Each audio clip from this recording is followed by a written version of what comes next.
Good morning students. Today we will discuss about Heisenberg uncertainty principle. अब Bohr model जो है atom का वो हमने पढ़ा था। बोहर साइंटिस्ट ने क्या कहा कि जो इलेक्ट्रॉन्स हैं that revolve around the nucleus in fixed circular paths, जिसका उसने नाम दिया ऑर्बिट।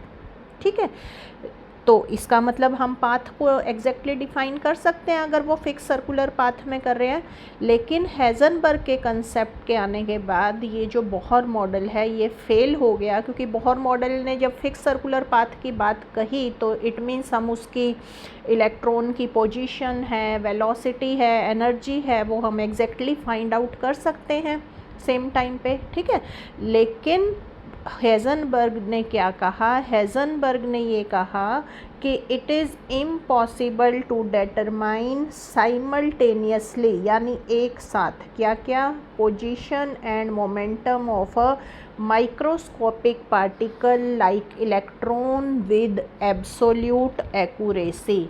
यानी कि आप इलेक्ट्रॉन की पोजीशन को और मोमेंटम को एक साथ डिटरमाइन नहीं कर सकते विद एब्सोल्यूट एक्यूरेसी और विद सर्टेनिटी। यानी कि अगर आप एक साथ इनको मेज़र कर रहे हैं तो कोई ना कोई वैल्यू आपकी लेस एक्यूरेट रहेगी। क्लियर? तो इससे हमारा जो बोहर कंसेप्ट है वो आपका फेल हो गया, क्योंकि बोहर कंसेप्ट के अकॉर्डिंग हम ये कर सकते थे इलेक्ट्रॉन की पोजीशन, मोमेंटम, वेलोसिटी, एनर्जी, उसको हम साइमल्टेनियसली डिटरमाइन कर सकते थे। ठीक है, तो what is mathematical expression for Heisenberg uncertainty principle? This is delta x into delta p is greater than और equal to h upon 4 pi, greater than or equal to h upon 4 pi, where delta x क्या है? delta x is uncertainty in position and delta p क्या है? delta p is uncertainty in momentum। ठीक है, तो आप इसको ये भी कह सकते हैं the product of uncertainty in position and momentum is greater than और इक्वल टू h अपॉन 4 पाई। ठीक है, और मोमेंटम आपको पता है, मोमेंटम क्या होता है? p equal to mv। तो डेल्टा, अगर p की बात करेंगे तो आप डेल्टा p आपका क्या रहेगा? m delta v। ठीक है, क्योंकि मास तो इलेक्ट्रॉन का या किसी भी बॉडी का फिक्स है, उसकी वेलोसिटी चेंज हो सकती है। तो ये एक्सप्रेशन को आप ऐसे भी लिख सकते हैं delta x into m delta v is greater than और equal to h upon 4 pi, where delta v is uncertainty in velocity. ठीक है, तो अब h आपका कांस्टेंट है, 4 पाई कांस्टेंट है, तो you can write delta x is inversely proportional to velocity, or you can also write delta x is inversely proportional to momentum। ठीक है, तो ये क्या हो गया आपका Heisenberg uncertainty principle, delta x into delta p is greater than equal to h upon 4 pi, और you can say delta x is inversely proportional to velocity और delta x is inversely proportional to delta p, यानी कि change in momentum. Right? Now how you can explain this Heisenberg uncertainty principle? अब अगर आप principle of optics की बात करें तो आप किसी भी चीज़ को आप कब उसकी आप पोजीशन डिटरमाइन कर सकते हैं? आप किसी भी चीज़ की पोजीशन जब डिटरमाइन कर सकते हैं when light of suitable wavelength falls on it. आप लाइट उसके ऊपर फॉल करें और उसके बाद वो लाइट वहाँ से स्कैटर हो और हमारी आइज़ तक आए। ठीक है, अब लाइट की स्कैटरिंग के लिए क्या प्रिंसिपल है? For light to get scattered the size of object under study should be approximately equal to the wavelength of radiation used to see. Right?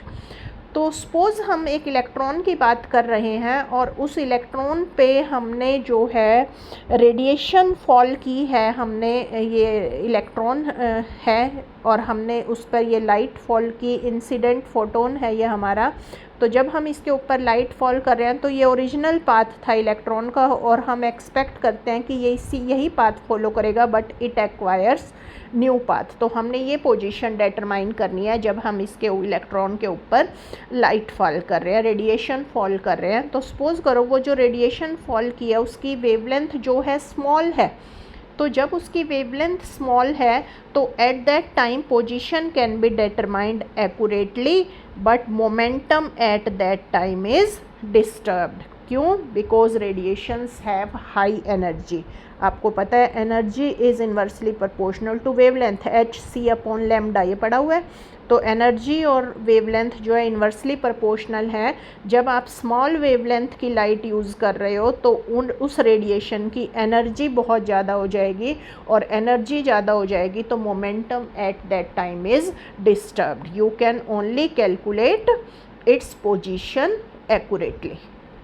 और रिवर्स करें अगर अब आपने रेडिएशन मोर वेवलेंथ की यूज़ की, अब मोर वेवलेंथ की एनर्जी कम होगी, तो at that time you can determine it's momentum accurately. Momentum को आप विद एक्यूरेसी डिटरमाइन कर सकते हैं, but at that time position is not determined. क्यों पोजीशन डिटरमाइन नहीं कर सकते? बिकॉज जो रेडिएशन है वो हमारी स्कैटर ही नहीं होगी, और ऑप्टिक्स का प्रिंसिपल ये कहता है कोई भी चीज़ हमें जब दिखेगी जब वो स्कैटर हो, लाइट को स्कैटर करे, and that reaches our I, right.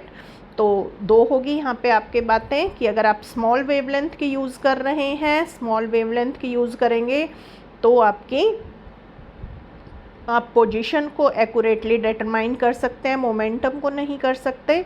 और अगर आप मोर वेवलेंथ की रेडिएशन यूज़ करेंगे तो आप उस टाइम पे मोमेंटम को एक्यूरेटली डिटरमाइन कर सकते हैं, पोजीशन को नहीं कर सकते। यानी कि हेज़नबर्ग अनसर्टेनिटी प्रिंसिपल यही कह रहा है कि एट द सेम टाइम, यानी कि simultaneously you can not determine position and momentum of a particle with exact या absolute accuracy. Now what is significance of this uncertainty principle? तो like de Broglie concept, this Heisenberg uncertainty principle जो है that has no significance in our daily life, ठीक है। क्योंकि daily life में हमारे contact में क्या आते हैं? लार्ज ऑब्जेक्ट्स आते हैं। लार्ज ऑब्जेक्ट्स कैसे? जिनको हम नेकेड आई से देख सकते हैं, ठीक है। तो जिस भी ऑब्जेक्ट को हम नेकेड आई से देख सकते हैं तो it means we can determine its position and momentum accurately, ठीक है। तो इसका भी जो है डेली लाइफ में कोई सिग्निफिकेंस नहीं है। It has significance only for microscopic particle, यानी कि सब एटॉमिक पार्टिकल्स के लिए इसका सिग्निफिकेंस है। जैसे कि इलेक्ट्रॉन का केस हमने देखा कि इलेक्ट्रॉन की जो पोजीशन है और मोमेंटम है हम साइमल्टेनियसली डिटरमाइन नहीं कर सकते, ठीक है।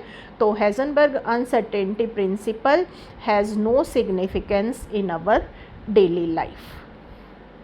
Now you can prove from Heisenberg uncertainty principle that why electron cannot exist in nucleus। Electron जो है आपका न्यूक्लियस में एग्जिस्ट क्यों नहीं कर सकता? तो आप देखिए क्यों नहीं कर सकता। क्योंकि आपको पता है जो रेडियस है न्यूक्लियस का दैट इज़ 10⁻⁻15 मीटर, ठीक है। 10⁻⁻15 मीटर है इसका न्यूक्लियस का रेडियस।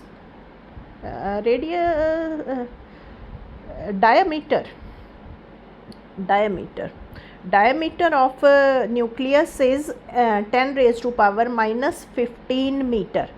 और डायमीटर इतना होने का मतलब क्या है कि यानी कि if electron were to exist in nucleus, अगर इलेक्ट्रॉन न्यूक्लियस में होता तो मैक्सिमम अनसर्टेनिटी इन पोजीशन जो है दैट कुड बी 10⁻⁻15 मीटर, यानी कि डेल्टा एक्स इज़ 10⁻⁻15 मीटर।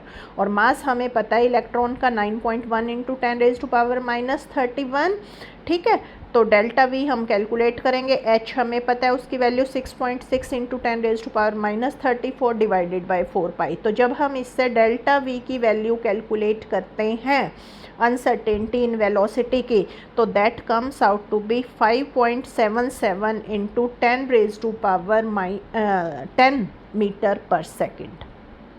अब आप देख रहे हैं कि ये जो वैल्यू है, this delta v is very much larger than the velocity of light. Light की वेलोसिटी क्या होती है? 3 इंटू 10⁸ मीटर पर सेकेंड। तो 3 इंटू 10⁸ मीटर पर सेकेंड से ये वैल्यू आपकी काफ़ी ज़्यादा है, 5.77 into 10⁻10 metre per second. Hence you can say this is not possible. Electron जो है that can not exist in the nucleus, right. तो इस हेज़नबर्ग अनसर्टेनिटी प्रिंसिपल से आप एक्सप्लेन कर सकते थे कि why electron can not exist in nucleus. तो this was all about Heisenberg uncertainty principle. एक हम डिफरेंस करेंगे between matter waves and electromagnetic waves.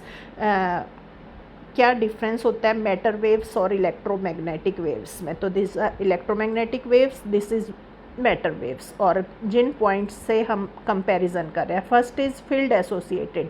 जो इलेक्ट्रोमैग्नेटिक वेव्स हैं they are associated with electric and magnetic field, and these matter waves are not associated with electric and magnetic field.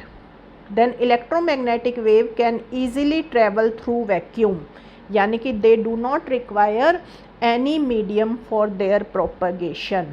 But जो matter waves हैं they cannot travel through vacuum, means they required any medium for propagation, right?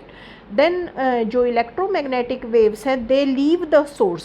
They leave the source का मतलब क्या है कि they are actually emitted from the source, but matter waves जो हैं they do not leave the source, they are always associated with the material particle. ये material particle के साथ ही एसोसिएट रहेंगी, ये सोर्स को लीव नहीं करेंगी।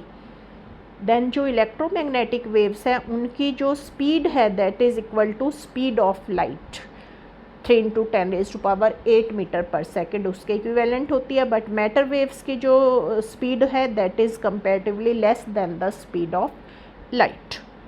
देन इलेक्ट्रोमैग्नेटिक वेव्स की आपने वेवलेंथ निकालनी है तो you can calculate it by formula lambda equal to c by nu, और you can say lambda equal to velocity by frequency.